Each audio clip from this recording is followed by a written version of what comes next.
یہ رمضان کا روزہ ہم رکھتے کیوں ہیں؟ اس کا سیدھا سیدھا جواب آپ نے دینا ہے کہ بھی اللہ کا حکم ہے، اللہ کا حکم ہے اس لیے رکھتے ہیں۔ میں اس پر یہ پوچھوں گا، کیا اللہ پاک مسلمان کو تکلیف دینا چاہتا ہے؟ بھوکا رکھنا چاہتا ہے؟ پیاسا تڑپتا ہوا نہیں چاہتا۔ اللہ تو چاہتا ہے کہ یہ کامیاب ہو، صحت کے اعتبار سے بھی، عمل کے اعتبار سے بھی۔ یہ جو روزے کا کنسپٹ ہے، جو ہمیں حکم دیا گیا ہے کہ بھی تم روزہ رکھو، اس کے پیچھے بہت بڑی حقیقت ہے اور ہم نے کبھی غور نہیں کیا۔ بہت بڑی حقیقت ہے اس کے پیچھے۔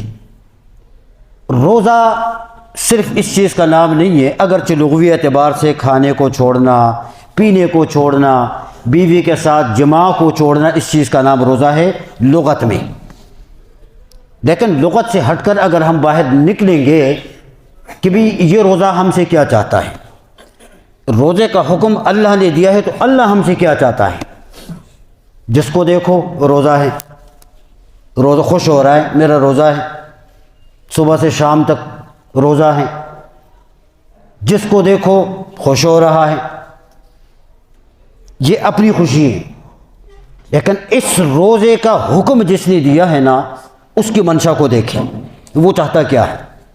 کیا وہ تمہیں بھوکا رکھنا چاہتا ہے، پیاسا رکھنا چاہتا ہے، تکلیف میں ڈالنا چاہتا ہے؟ جبکہ اللہ نے کھانے کی نعمتیں بہت ساری بنائی، پینے کی بڑی نعمتیں ہیں، اور چیز کی سہولت موجود ہے، پھر آپ نے منہ بن کے کیوں رکھا ہوا ہے صبح سے شام تک؟ بھئی کچھ کھاتے نہیں ہیں اس لیے روزہ ہے؟ اس پر آگے جھوٹ بولے گا، گالیاں دے گا، نماز نہیں پڑھے گا، قرآن نہیں پڑھے گا، ذکر نہیں کرے گا، نیک اعمال کی طرف نہیں جائے گا، لیکن کھایا نہیں پیا نہیں، روزہ ہے، روزہ ہے۔ ایسے روزے کا فائدہ نہیں ہے، اللہ کو ایسا روزہ نہیں چاہیے۔ اور یہ میں نہیں کہتا، پیغمبر پاک صلی اللہ علیہ وسلم کی حدیث اس پر نقل کروں گا کہ آپ نے فرمایا کہ اللہ نہیں چاہتا کہ تم بھوکے اور پیاسے رہو، یہ نہیں چاہتا اللہ۔ اللہ کو یہ چیز نہیں چاہیے بھائی، نہ انسان کی بھوک کی ضرورت ہے، نہ پیاس کی ضرورت ہے۔ اس روزے کا جو ایک اصل مقصد ہے نا، اس کی ضرورت ہے۔ ہاں، اور وہ اصل مقصد کیا ہے؟ وہ یہ ہے کہ اللہ راضی ہو جائے۔ اور کیسے راضی ہوگا؟ قرآن نے جواب دیا، شہر رمضان الذی انزل فیہ القرآن، یہ مہینہ وہ ہے کہ جس میں اللہ نے کیا نازل کیا؟ قرآن نازل کیا۔ نماز تو غیر رمضان میں بھی ہم پڑھتے ہیں، باقی دوسرے تیسرے اعمال۔ اس قرآن کا نزول رمضان کے مہینے کے ساتھ ہے، کسی اور مہینے کے ساتھ نہیں ہے۔ اب اندازہ کریں گے ہم کہ ہم نے رمضان میں روزے میں قرآن کتنا پڑھا ہے اور کتنا ہم پڑھتے ہیں۔ اسی رمضان میں آیا نا یہ جو میرے ہاتھ میں ہے، میں نے کتنا پڑھا اس کو، آپ میں سے ہر شخص نے کتنا پڑھا، بس یہ دیکھیں ذرا۔ یہ رمضان کی روح ہے، یہ روزے کا مقصد ہے۔ جب قرآن کی تلاوت ہوگی نیکیاں بڑھیں گی، اس پر اور جو چیزیں ہیں، نماز ہے اور اس کے علاوہ جتنی بھی نیکیاں ہیں، وہ ساری کی ساری ہمیں کرنی ہے، اس کو چھوڑنا نہیں ہے۔ کیونکہ رمضان کا جو روزہ ہے یہ ایک پریکٹس ہے، یہ پورے سال کے لیے بنیاد ہے۔ بنیاد ٹھیک ہو گئی تو آگے جا کے ٹھیک۔ رمضان پورے سال کا دل ہے، دل ٹھیک ہو گیا تو باقی سارا جسم 11 مہینے کا، سال کا جو جسم ہے وہ ٹھیک ہو جائے گا۔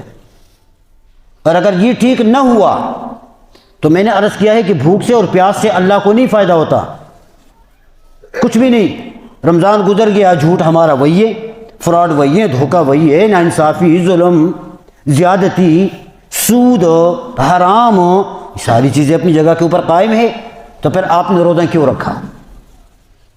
اس کا فائدہ کیا ہوا؟ صبح سے شام تک بھوکے رہے اور شام کو ساری کی ساری نعمتیں شروع کر دی کھانی، لیکن دن کو کچھ نہیں عبادت کی، کیا فائدہ اسے روزے؟ مثال دی جاتی ہے جس طرح جانور ہوتا ہے نا، جانور کا اگر منہ بند کر دیا جائے صبح سے شام تک، اس کو چارہ نہ دیا جائے، اس کو پانی نہ دیا جائے، تو یہ اس جانور پر ظلم ہے یا اس کے ساتھ انصاف ہے؟ یہ بالکل ایسا ہی ہے۔ ہم کھائیں گے نہیں، ہم پئیں گے نہیں، ہم نے اللہ کی منشا کو دیکھنا ہے کہ جس سے ہمارا روزہ قیمتی ہو جائے، ہمارا روزہ اس سے خراب نہ ہو جائے۔ صرف کھانا پینا چھوڑ دینا یہ صرف کافی نہیں ہوگا، نماز کی مکمل پابندی ہے، قرآن پاک کی کثرت کے ساتھ تلاوت ہے۔ عثمان غنی رضی اللہ تعالیٰ عنہ، نام سنا ہے آپ نے، تیسرے خلیفہ ہیں، ان کے حالات میں لکھا ہے، ان کی سیرت میں آتا ہے کہ وہ رمضان کے مہینے میں 61 قرآن کریم ختم کیا کرتے تھے۔ 61 قرآن کریم، ایک دن کو، ایک رات کو، اور ایک قرآن کریم تراویح میں۔ اب اندازہ کریں ہم کہ ہم کتنا اس کو پڑھتے ہیں، کتنا۔ اب آپ میں سے بہت سارے لوگوں کا یہ جواب ہوگا کہ بھی ہم نے قرآن پڑھا نہیں ہے، ہم نے قرآن پڑھا نہیں ہے تو ہم کیسے پڑھیں؟ اس کا جواب موجود ہے، ثواب سے آپ بھی محروم نہیں ہیں۔ پیغمبر پاک صلی اللہ علیہ وسلم نے فرمایا، من قام رمضان ایمانا و احتسابا غفر له ما تقدم من ذنبہ، کہ جو رمضان میں قیام کرے گا ثواب کی نیت کرتے ہوئے اللہ کی رضا کے لیے، اللہ اس کے گناہوں کو معاف کر دیتا ہے، صغیرہ گناہ اس کے معاف ہو جاتے ہیں۔ اور قیام سے مراد کیا ہے؟ قیام سے مراد تراویح ہے، قیام سے مراد تراویح یا تہجد کی نماز، قیام اللیل اور صلاۃ اللیل۔ قیام اللیل سے مراد تراویح ہے۔ اب مجھے ذرا آپ نے بتانا ہے کہ کتنی محرومیت ہے، کتنی محرومیت۔ یہ تراویح ہم پورا سال پڑھتے ہیں؟ ہاں نہیں پڑھتے نا، رمضان میں صرف ایک مہینہ۔ حدیث پاک میں آتا ہے کہ آدمی الساجد یسجد علی قدمی الرحمن، کہ سجدہ کرنے والا جب سجدے میں جاتا ہے نا، اس کی مثال ایسی ہے، پیغمبر نے فرمایا کہ یہ رحمان کے قدموں میں ہوتا ہے، اللہ کے قدموں میں۔ چھوٹا بچہ ہو نا، ضد کر رہا ہو، یہ دو یہ دو یہ دو، کبھی دامن پکڑ کے، کبھی پیروں کے ساتھ چمٹتا ہے، کبھی پیر پکڑتا ہے، تو بابا وہ چیز لا کے دیتا ہے نہیں دیتا؟ ہاں دیتا ہے نا۔ سوال ہی کوئی آ جائے آپ کے پیروں کو ہاتھ لگائے، نہ چاہتے ہوئے بھی بندہ کچھ نہ کچھ نکال کے دے ہی دیتا ہے۔ یہ انسانوں کا حال ہے، اور جب یہی انسان اللہ کے قدموں میں گرا ہوگا اور مانگ رہا ہے، یہ آپ کا کیا خیال ہے؟ اللہ دے گا نہیں دے گا؟ ہاں، پورا سال ہمیں حکم نہیں ہے کہ بھئی تراویح پڑھو، یہ صرف ایک مہینے کا مسئلہ ہے، ایک مہینے کا۔ اور بعض روایت میں ہے کہ ایک سجدہ آدمی کرے 2000 نیکیاں ملتی ہے بندے کو۔ اب اندازہ کرو آپ، ایک میں ہے کہ 20,000 نیکیاں ملتی ہیں، تو 20 رکعت میں 40 سجدے ہو گئے۔ جو پورا ہفتہ بندہ نہیں کرتا ہوتا، وہ ایک ہی مرتبہ تراویح میں 40 سجدے کر لیتا ہے، وہ اس کو کتنا ثواب ملے گا؟ معمولی بہانوں پر تراویح کو ترک کر دینا، چھوڑ دینا، بہانے بنا دینا، نہیں۔ میرے بھائی تراویح کا اہتمام کریں اہتمام۔ قرآن کریم پڑھنے سے اللہ ثواب دیتا ہے، لیکن میرا جو سوال تھا کہ بھی آپ یوں کہیں گے کہ میں نے قرآن نہیں پڑھا، میں کیسے پڑھوں، اس فضیلت کو حاصل کروں؟ پیغمبر پاک صلی اللہ علیہ وسلم نے فرمایا کہ جو آدمی قرآن کریم سنتا ہے، اللہ سننے پر بھی نیکی عطا فرما دیتا ہے۔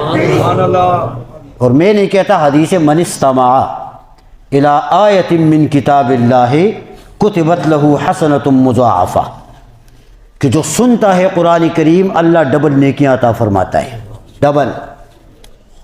اب وہ ڈبل اللہ کے خزانے کے حساب سے ہیں، اللہ کے علم کے حساب سے ہیں، اس کا ہمیں اور آپ کو اندازہ نہیں ہے کہ وہ ڈبل کتنا ہوگا۔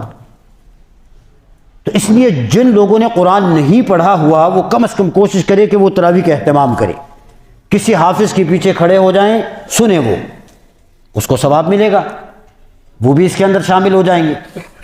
اور جنہوں نے قرآن پاک پڑھا ہوا ہے وہ تلاوت کریں بھائی، ختم کریں زیادہ سے زیادہ، وگرنہ کل کو جب مر جائیں گے نا، آج ہم ان گلی کوچوں میں گھومتے ہیں، بازاروں میں گھومتے ہیں، محلوں میں گھومتے ہیں، یہ گلیاں، یہ راستے، یہ دیواریں، یہ دیکھ کر ہمیں پکار پکار کی کہتی ہے کہ آج تو جس مستی اور غرور کے ساتھ ہم میں سے، ہم پر سے گزر کے جا رہا ہے، تجھے نہیں پتا کل کو تم نے میرے نیچے آ کے فنا ہو جانا ہے۔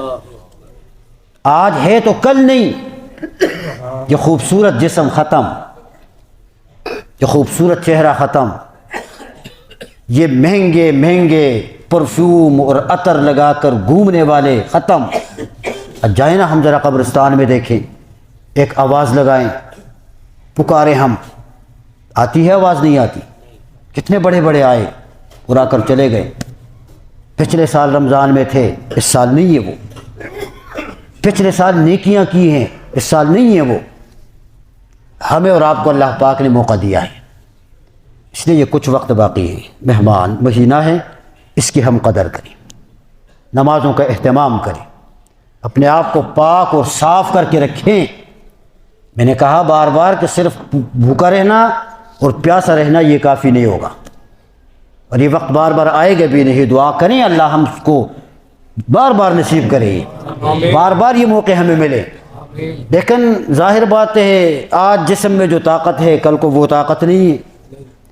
پچھلے سال کتنے لوگ ایسے ہیں جنہوں نے کھڑے ہو کے تراویحیں پڑھی ہوں گی، اس سال وہ بیچارے نہیں کھڑے ہو سکتے، کھڑے ہو کے نہیں پڑھ سکتے۔ وہ پچھلے سال کھڑے ہو کے نمازیں پڑھی ہوں گی، اس سال وہ کھڑے ہو کے نمازیں نہیں پڑھ سکتے۔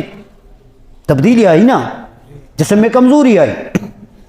پچھلے سال روزے رکھے ہوں گے، اس سال بیماری کی وجہ سے، کمزوری کی وجہ سے وہ روزے نہیں رکھ پا رہے، فدیہ دے رہے ہیں۔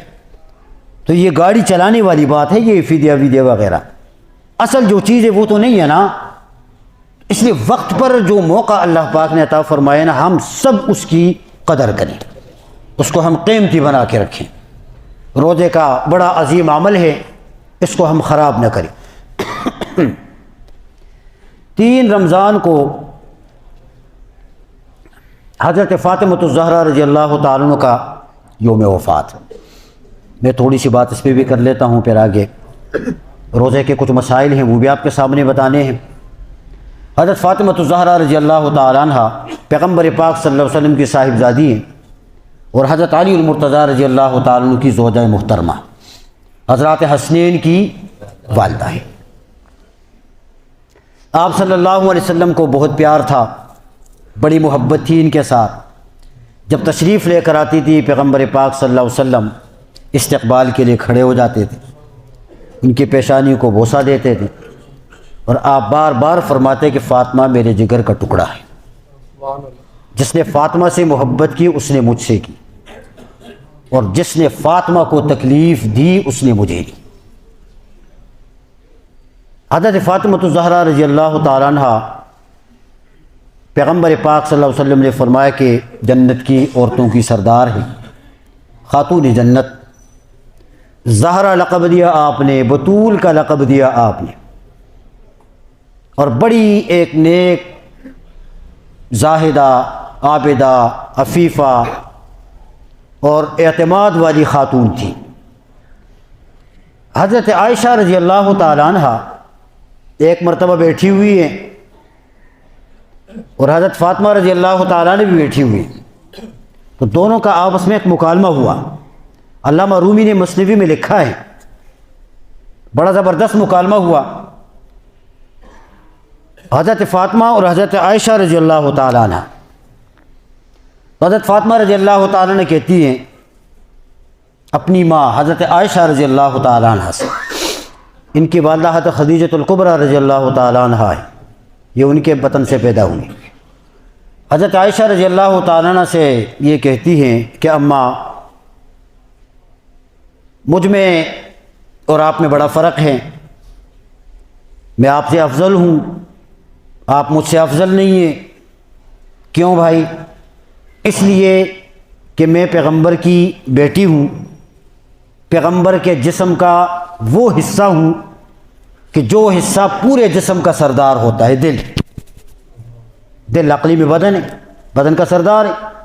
تو حضرت فاطمہ رضی اللہ تعالیٰ نے فرمایا کہ مجھے تو بابا جان یہ کہتے ہیں کہ بھئی یہ میرے جگر کا ٹکڑا ہے، تو جگر تو پورے جسم میں افضل ہے نا، میں تو افضل ہوں اور آپ بیوی ہیں۔ حضرت عائشہ رضی اللہ تعالیٰ عنہ نے فرمایا کہ ہاں بات تو بالکل ٹھیک ہے، بات بالکل ٹھیک ہے، لیکن اتنی بات ضرور ہے کہ اپنے بابا سے سنا بھی ہوگا آپ نے کہ نیک لوگوں کی بیویاں، نیک شوہروں کی بیویاں بھی نیک ہوں، شوہر بھی نیک ہوں، تو نیک بیویاں اپنے نیک شوہروں کے ساتھ جنت میں جائے گی۔ تو حضرت فاطمہ رضی اللہ تعالیٰ نے فرمایا کہ ہاں یہ تو میں نے سنا ہے کہ نیک بیویاں نیک شوہروں کے ساتھ جنت میں جائیں گی، لیکن اس کا مطلب کیا ہے؟ تو حضرت عائشہ رضی اللہ تعالیٰ عنہ فرمانے لگی کہ دیکھو، جنت میں اس کا فیصلہ تو قیامت کے دن اللہ نے کرنا ہے کہ آپ میں مجھ میں کون افضل کون نہیں، لیکن اتنی بات ضرور ہے کہ بیٹا جنت میں بھی جاؤں گی، جنت میں تو بھی جائے گی، یہ تو کنفرم ہے، میں بھی جنت میں جاؤں گی اور تم بھی جنت میں جاؤ گی، لیکن دونوں کے جانے میں فرق ہے، اور وہ فرق دونوں کے جانے میں یہ ہے کہ جب تیری باری آئے گی جنت میں جانے کی تو انگلی علی کی ہوگی اور ہاتھ تیرا ہوگا، اور جب میں جنت میں جاؤں گی باری آئے گی تو انگلی نبی کی ہوگی اور ہاتھ میرا ہوگا۔ سبحان اللہ، تو فرق ہے۔ اس کے بعد حضرت فاطمہ رضی اللہ تعالیٰ عنہ رونے لگی، تو حضرت عائشہ نے اس کو قریب کیا، قریب کر کے اس سے کہا کہ ایسی بات نہیں ہے، یہ تو ایک دلیل کی بات ہے، تسلی دی ان کو۔ یہ حضرت فاطمہ رضی اللہ تعالیٰ عنہ سن 2 ہجری میں آپ صلی اللہ علیہ وسلم نے حضرت علی مرتضیٰ رضی اللہ تعالیٰ عنہ کے ساتھ اس کی شادی فرمائی، اور شادی بڑے زبردست طریقے سے ہوئی، آج والے طریقے سے نہیں، سمجھ رہے ہیں نا آپ؟ ہاں، آج والے طریقے سے نہیں، بڑے سادے طریقے سے مسجد کے اندر نکاح ہوا، جس میں حضرت ابوبکر، حضرت عمر، حضرت عثمان اور حضرت عبد الرحمن ابن عوف، حضرت طلحہ، حضرت زبیر رضوان اللہ تعالی مجمعین، یہ حضرات ان میں جمع تھے، اور حضرت علی رضی اللہ تعالیٰ عنہ کو بلایا تھا، اور جب بات ہوئی انہوں نے خواہش ظاہر کی، آپ نے فرمایا ٹھیک ہے۔ اس کے بعد آپ نے فرمایا کہ جاؤ شادی کی تیاری کرو، مہر کی تیاری کرو۔ تو حضرت علی رضی اللہ تعالیٰ نے فرمایا کہ میرے پاس کچھ نہیں ہے۔ آپ نے پوچھا کہ وہ جو ایک زرہ میں آپ کو دے چکا ہوں وہ کہاں ہے؟ حضرت علی نے فرمایا رضی اللہ تعالیٰ عنہ کہ وہ گھر پہ۔ آپ نے فرمایا کہ جاؤ اس کو بیچ دو اور شادی کا انتظام کرو۔ اب علی رضی اللہ تعالیٰ عنہ وہ زرہ کندھے پر رکھ کر جا رہے ہیں، راستے میں ملے حضرت عثمان غنی رضی اللہ تعالیٰ عنہ۔ پوچھا ہاں بھی کدھر؟ تو سارا واقعہ بتایا کہ اس طریقے سے بات ہوئی، پیغمبر کی بیٹی کے ساتھ نسبت طے ہو گئی ہے، اب آپ نے فرمایا کہ بھئی اس کو بیچ دو، اپنے لیے خرچے کا انتظام کرو۔ حضرت علی رضی اللہ تعالیٰ عنہ ان کے پاس شادی کا خرچہ نہیں تھا، مہر کا خرچہ نہیں تھا، مالی اعتبار سے پوزیشن میں نہیں تھے، تبھی تو پیغمبر نے حکم دیا تھا کہ بھی زرہ بیچ دو۔ تو آسانی میں ہوئے یا مشکل میں ہوئے؟ بولتے نہیں ہیں، مشکل میں ہوئے۔ کس چیز کی مشکل تھی؟ پیسے نہیں تھے مہر کے، ظاہری طور پر بھی مشکل میں، اور آدمی جب ظاہری طور پر مشکل ہونا تو ذہنی طور پر بھی آدمی مشکل میں ہوتا ہے، پریشان ہوتا ہے بندہ۔ تو حضرت علی رضی اللہ تعالیٰ عنہ اس وقت کس چیز میں ہیں؟ مشکل میں۔ کس چیز میں ہیں؟ بولو یار، میں عقیدے کے مسئلہ بتا رہا ہوں آپ، مشکل میں ہیں۔ اور سامنے سے کون ملے؟ سبحان اللہ۔ حضرت عثمان غنی رضی اللہ تعالیٰ نے پوچھا بھائی کیوں؟ فرمایا مشکل میں ہوں۔ کس چیز میں؟ پیسے نہیں ہیں، مہر ادا کرنے کے لیے زرہ بیچنے جا رہا ہوں۔ اور ٹھیک ہے بسم اللہ دے دو۔ 480 درہم دیے عثمان غنی رضی اللہ تعالیٰ، اور وہ زرہ لے لی، وہ زرہ لے لی۔ مشکل میں کون تھا؟ اور مشکل کس نے حل کی؟ تم کہتے ہو کہ علی مشکل کشا ہے، یہاں تو مشکل کشا علی نہیں ہوئے، مشکل تو حضرت عثمان نے حل کر لی۔ کچھ آ رہی سمجھ میں؟ پڑی مشکل پہ جب مشکل تو مشکل ہو گئی مشکل، میرا مشکل کشا تو ہے، تو ہی مشکل کشا مشکل۔ مشکلات کو حل کرنے والی ذات ہو، نہ حضرت علی کی ذات مشکل کشا ہے، نہ حضرت عثمان کی ذات مشکل کشا ہے۔ یہ کچھ چیزیں سمجھنی ہوتی ہیں، یہ سمجھنی۔ حضرت علی رضی اللہ تعالیٰ واپس ہوئے، حضرت عثمان رضی اللہ تعالیٰ نے پھر بلایا۔ جب یہ واپس ہوئے تو کہا کہ بھائی کدھر؟ کہا جا رہا ہوں واپس، آپ نے سودا کیا، بات طے ہو گئی۔ تو حضرت عثمان غنی رضی اللہ تعالیٰ نے وہ زرہ واپس کی۔ اب حضرت علی رضی اللہ تعالیٰ تھوڑے سے پریشان ہوئے کہ بھئی بات ہوئی تھی، آپ ختم کر رہے ہو؟ تو فرمائے نہیں، اس طرح نہیں، میں ختم نہیں کرنا چاہتا ہوں، بڑی خوشی اور سعادت کی بات ہے، میرے لیے خوشی کی بات ہے کہ شادی علی کی ہو اور خرچہ عثمان غنی کا ہو۔ یہ درہم بھی لے لو، یہ زرہ بھی میری طرف سے آپ واپس لے لو۔ اور جب یہ گئے نا آپ صلی اللہ علیہ وسلم کے پاس اور سارا واقعہ سنایا، پیغمبر نے ہاتھ اٹھائے اور حضرت عثمان غنی رضی اللہ تعالیٰ کے لیے دعا فرمائی۔ شادی ہوئی، بڑے سادے طریقے سے نکاح ہوا۔ جہیز میں پیغمبر پاک صلی اللہ علیہ وسلم نے جو دیا تھا نا اپنی رخت جگر کو، پتہ ہے آپ کو؟ ہاں، 2 چکیاں آٹا پیسنے والی، 2 مٹی کے گھڑے اور 1 چمڑے کا گدا۔ اس میں روئی نہیں تھی، فوم میں، اس میں کھجور کے پتے اندر ڈالے ہوئے تھے، اور یہ ان کے حوالے کیا، جاؤ یہ جہیز۔ بس آج کل آپ دیکھیں نا کیا ہوتا ہے کیا نہیں ہوتا، پھر پریشانیاں کتنی ہوتی ہیں۔ بہرحال اس رسم سے اور اس لعنت سے اللہ ہم سب کی حفاظت فرمائے۔ تو سادہ طریقہ ہے، اس کے اندر بڑا سکون ہوتا ہے، بڑا سکون۔ اور اس طرح حضرت فاطمہ کا ہاتھ پکڑ کے علی کے ہاتھ میں دیا اور کہا کہ بھئی یہ تمہاری بیوی ہیں، دعا فرمائی اور ان کو رخصت کیا۔ اللہ اس طرح ہمیں کرنے کی توفیق نصیب فرمائے۔ یہ 3 رمضان کو حضرت فاطمہ رضی اللہ تعالیٰ کو یوم وفات۔ بہرحال رمضان کے حوالے سے بھی کچھ مختصر وقت ہیں، کچھ مسائل تو آپ اپنے اپنے متعلقہ مساجد کے اندر جو ہے وہ ائمہ حضرات سے سنتے ہی ہوں گے۔ رمضان کے حوالے سے نمازوں کے بعد مسائل جو ہے وہ بیان ہوتے ہیں، لیکن کچھ مختصر یہاں پر بھی آپ سن لیں کہ روزے کی حالت میں چونکہ بہت ساری چیزیں ہم سب کو پیش آتی ہیں۔ مثال کے طور پہ آنکھ میں دوائی ڈالنا مسئلہ پیش آ جاتا ہے، تو آنکھ میں دوا ڈالنے سے روزے پر کوئی فرق نہیں پڑتا، روزہ خراب نہیں ہوتا۔ اگرچہ اس دوائی کا اثر حلق میں محسوس ہو بھی جائے تب بھی اس پر کوئی فرق نہیں پڑتا۔ آنکھ میں روزے کی حالت میں اگر ضرورت پڑے تو دوا ڈالنا جو ہے یہ جائز ہے۔ اسی طریقے سے روزے کی حالت میں آنکھ میں سرما لگانا یہ بھی جائز ہے۔ سرما لگانے سے بھی روزہ نہیں ٹوٹتا، سرما لگانے سے بھی روزے پر کوئی فرق نہیں پڑتا۔ اسی طریقے سے کوئی آدمی بیمار ہے، روزے کی حالت میں ڈاکٹر کے پاس چلا گیا اور ڈاکٹر نے اسے انجیکشن لگا دیا، تو انجیکشن لگانے سے بھی روزہ نہیں ٹوٹتا، وہ چاہے رگ میں ہو یا وہ چاہے خون میں ہو۔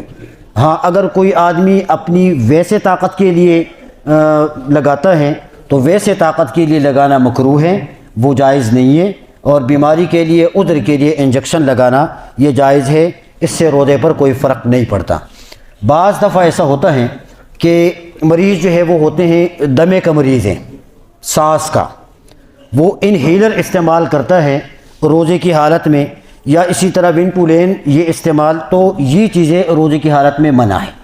اس کی وجہ یہ ہوتی ہے کہ اس کے اندر جو دوا ہوتی ہے وہ دوا پھر جب سانس آدمی لیتا ہے تو وہ دوا جو ہے وہ گیس کی شکل میں وہ اوپر کی طرف جاتی ہے، اندر جاتی ہے، دماغ تک بھی پہنچ جاتی ہے۔ تو اس لیے اس اثر کی وجہ سے روزے کی حالت میں انہیلر کا استعمال کرنا یہ کیا ہے؟ منع ہے۔ اس سے روزہ فاسد ہو جائے گا اور پھر ایسے روزے کی قضا جو ہے وہ کرنی پڑے گی۔ اسی طریقہ سے روزے کی حالت میں بلغم کا آ جانا، بلغم آ جاتا ہے پیٹ سے، اسی طریقے سے کر کے وہ منہ کی طرف جو ہے وہ آ جاتا ہے۔ تو اس میں تھوڑا سا اختلاف ہے کہ اگر اس بلغم کی مقدار زیادہ ہو، تو امام ابو یوسف رحمۃ اللہ علیہ کے ہاں روزہ جو ہے یہ ٹوٹ جاتا ہے، جبکہ امام ابو حنیفہ رحمۃ اللہ علیہ کے ہاں روزے پر کوئی فرق نہیں پڑتا۔ اگر بلغم آ بھی جائے تو اس سے روزہ خراب نہیں ہوتا، اس سے روزے پر کوئی فرق جو ہے وہ نہیں پڑتا۔ اسی طریقے سے روزے کی حالت میں تھوک کا نگلنا یا تھوکنا، اور پھر خون کا آ جانا، دانتوں سے خون آ جاتا ہے۔ تو اگر خون آ جاتا ہے دانتوں سے تھوک میں، تو اس میں یہ دیکھنا ہے کہ خون کی مقدار اور تھوک کی مقدار یہ برابر ہے یا کم زیادہ ہے۔ تو اگر تھوک کی مقدار زیادہ ہے اور خون کم ہے تو روزے پر کوئی فرق نہیں پڑتا، روزہ ٹھیک ہے۔ لیکن اگر خون کی جو مقدار ہے وہ تھوک کے برابر ہے یا تھوک سے زیادہ ہے تو ایسی صورت میں پھر روزہ جو ہے یہ فاسد ہو جائے گا اور ایک دن کی قضا کرنی پڑے گی۔ یہ اس صورت میں ہے جب کہ آدمی اس کو نگل لے، اور اگر آ گیا اور آ کر تھوک دیا پھر تو کوئی مسئلہ نہیں ہے، یہ نگلنے کی بات ہے کہ نگلنے کا مسئلہ ہے، پھر جو ہے وہ روزہ فاسد ہو جائے گا۔ اسی طریقے سے تھوک آ جائے اور آ کر اس کو نگل لے، اس پہ بھی روزہ خراب نہیں ہوتا۔ بعض دفعہ ایسا ہوتا ہے کہ آدمی تھوک جمع کرتا ہے اتنا مقدار بن جاتا ہے اور اس کو پھر ایک مرتبہ اس کو نگل لیتا ہے، ٹھیک ہے، وہ ذرا مکروہات کے اندر آ جاتا ہے، لیکن معمول کے مطابق اگر تھوک آئے اور آ کر اس کو نگل لے تو اس سے روزہ خراب نہیں ہوتا۔ کسی دوسرے کا تھوک نگلنا، اس سے روزہ جو ہے یہ فاسد ہو جائے گا، ٹھیک ہے جی، کسی دوسرے کا، مثال کے طور پر بچے کا، بیوی کا، اس سے روزہ جو ہے یہ ٹوٹ جاتا ہے، یہ خیال کرنا چاہیے۔ بعض دفعہ ایسا ہوتا ہے کہ آدمی اپنے ہاتھ میں ہتھیلی میں تھوک جو ہے وہ کر دیتا ہے، اگر ایک آدمی ہے روزے کی حالت میں اور اس نے منہ سے تھوک نکالے اپنے ہاتھ کی ہتھیلی میں اور اس کے بعد اسے چاٹ لیا تو اس کا روزہ ٹوٹ جائے گا، اس کا روزہ فاسد ہو جائے گا، پھر اس پر ایک دن کی قضا اس کو کرنی پڑے گی۔ اسی طرح روزے کی حالت میں دانتوں کا مسئلہ ہے، دانتوں کے اندر کوئی چیز جو ہے وہ رہ گئی ہے، سحری کرتے وقت اس نے مسواک نہیں کیا، اس نے برش وغیرہ نہیں کیا اور کوئی چیز رہ گئی، ٹھیک ہے، اس کے بعد وہ چیز اس کو دیکھا جائے گا کہ بھئی وہ چنے کی مقدار کے برابر ہے یا چنے کی مقدار سے کم ہے۔ تو اگر چنے کی مقدار کے برابر ہو یا چنے کی مقدار سے زیادہ ہو اور وہ چیز دانتوں سے اس نے نگل لی تو ایسی صورت میں اس کا روزہ فاسد ہو جائے گا، ایک دن کی اس کو قضا کرنی پڑے گی۔ اسی طرح اگر چنے کی مقدار سے وہ چیز کم ہے اور وہ حلق میں چلی گئی تو اس سے روزے پر کوئی فرق نہیں پڑے گا۔ ہاں اگر چنے سے مقدار کم ہے لیکن اس نے نکال لیا منہ سے اور نکالنے کے بعد اس نے پھر ڈال دیا منہ میں تو پھر روزہ اس کا گیا، پھر اس کو ایک دن کی قضا کرنی پڑے گی۔ اسی طریقے سے خون کا مسئلہ میں نے بتا دیا ہے آپ کو کہ دانتوں سے خون نکل رہا ہے وغیرہ، وہ سارا تھوک کے مقدار کو دیکھا جائے گا کہ مقدار برابر ہے، زیادہ ہے، خون، روزہ فاسد ہو گیا، کم ہے تو روزہ فاسد نہیں ہوگا۔ اسی طریقہ سے دانتوں کو دوائی لگانا، دانت میں درد ہو گیا، اس پر آدمی نے دوائی لگائی تو یہ دوائی لگانا روزے کی حالت میں یہ مکروہ ہے، اس سے روزہ خراب ہو جاتا ہے، اس لیے کہ دوائی کے اثرات پر حلق کے اندر چلے جاتے ہیں۔ ضرورت پڑی دانت کو نکالنے کی تو روزے کی حالت میں دانت نکالنا جائز ہے، اگر کوئی آدمی دانت نکالنا چاہے تو یہ جائز ہے، لیکن اس میں خیال یہ کرنا پڑے گا کہ اگر خون نکل گیا اور نکل کر وہ خون حلق میں چلا گیا تو پھر اس کا روزہ جو ہے یہ فاسد ہو جائے گا، اس کو ایک دن کی قضا جو ہے یہ کرنی پڑے گی۔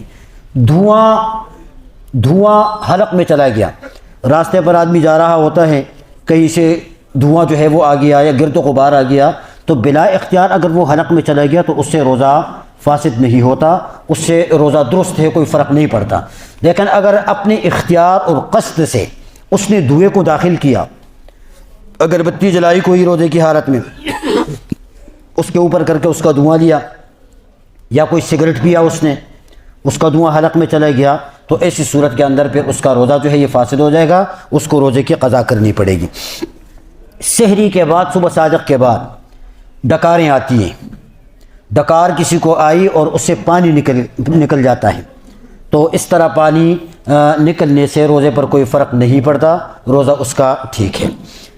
ایک مسئلہ جو انتہائی اہم ہے وہ یہ ہے کہ سحری کے وقت میں روزے کو بند کرنا اور اذان کا ہونا، یہ دو چیزیں الگ ہیں۔ سحری بند کرنے کا وقت الگ ہے اور فجر کی اذان کا وقت الگ ہے۔ یہ غلطی اس میں بالکل نہیں رہنا چاہیے کہ بھئی جب تک کہ مسجد سے اذان کی آواز نہیں آ جاتی بس ہم کھاتے رہیں گے، جب اذان کی آواز آئے گی ہم بند کریں گے۔ یاد رکھیں سحری بند کرنے میں اور اذان ان کے درمیان تقریباً 5 سے 6 منٹ کا فرق ہے، 5 سے 6 منٹ کا فرق ہے، یاد رہے یہ۔ سحری کا وقت اگر ختم ہو گیا، سحری کا وقت اگر ختم ہو گیا اور آپ کھاتے رہے اذان کے انتظار میں تو آپ کا روزہ گیا، روزہ خراب ہے، اس لیے کہ اس وقت روزے کا وقت شروع ہو چکا ہوتا ہے اور آپ مستقل کھا رہے ہوتے ہیں۔ اذان تو بہت بعد میں ہوتی ہے، سحری کا وقت پہلے ختم ہو جاتا ہے، اس لیے جو مستند نقشے ہیں ان نقشوں کو دیکھا جائے اور اسی حساب سے جو ہے وہ اپنے روزے کو افطار کیا جائے اور اپنے روزے کو بند کیا جائے۔ بہت سارے لوگوں کا روزہ اس سے خراب ہو جاتا ہے، اس مسئلے کو اچھی طرح سمجھنا چاہیے اور دوسرے لوگوں کو بھی بتانا چاہیے کہ بھی صبح سحری کو بند کرنے کا وقت الگ ہوتا ہے اور فجر کی اذان کا وقت الگ ہوتا ہے۔ یہ مسئلہ آ گیا سمجھ میں؟ اس میں بہت ساری غلطیاں ہو جاتی ہیں اور بہت سارے لوگوں کا جو ہے وہ روزہ خراب ہو جاتا ہے۔ دعا فرمائیں کہ اللہ مجھے اور آپ کو عمل کرنے کی توفیق عطا فرمائے۔